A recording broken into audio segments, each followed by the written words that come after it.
I lost my brother Sean Flynn in 1970 during the incursion into Cambodia. The last time I saw my brother was at my father's funeral. I was 12 years old.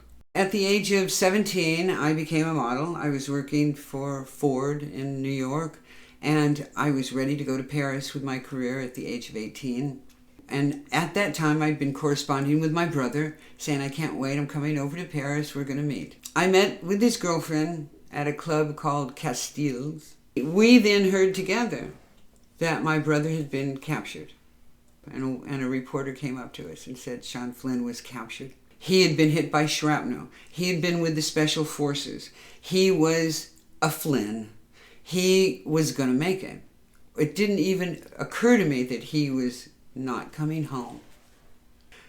The idea that he didn't weighed on all of us, but especially his mother. In 1970, those 24 photojournalists that have been missing, out of those, 8 have been returned. 4 of them dead. 4 of them were returned almost immediately.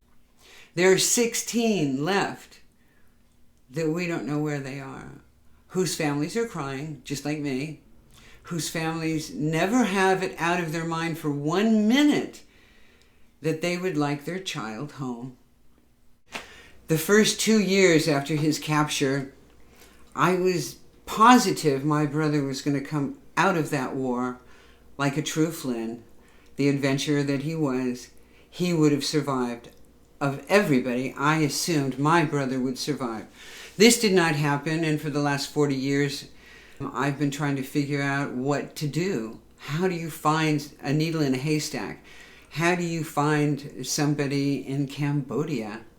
During that time, I also had a lot of people, bounty hunters, mercenaries, that approached me to say they saw my brother. He was being tortured in a prison camp. This was torturous, and I can only imagine the other families that are suffering over their missing child.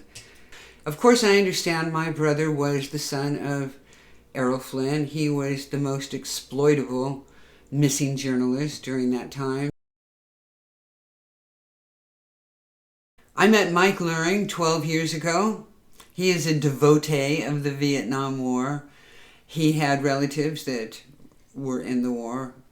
He heard about my brother, and we met, and he and I decided to try to find him. We brought on Dave MacMillan, who is an Australian.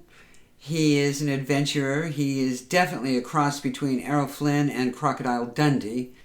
Their mission is to try to bring them home to their families. And we're asking for your help to try to help us to get this equipment that can make a huge difference in a short amount of time.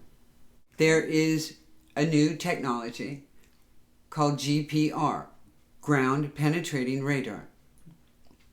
This will allow us to save time, to narrow the search, to bring these boys home sooner than what is being done right now. These 2 young men, Mike Luring and Dave MacMillan, are my heroes, actually.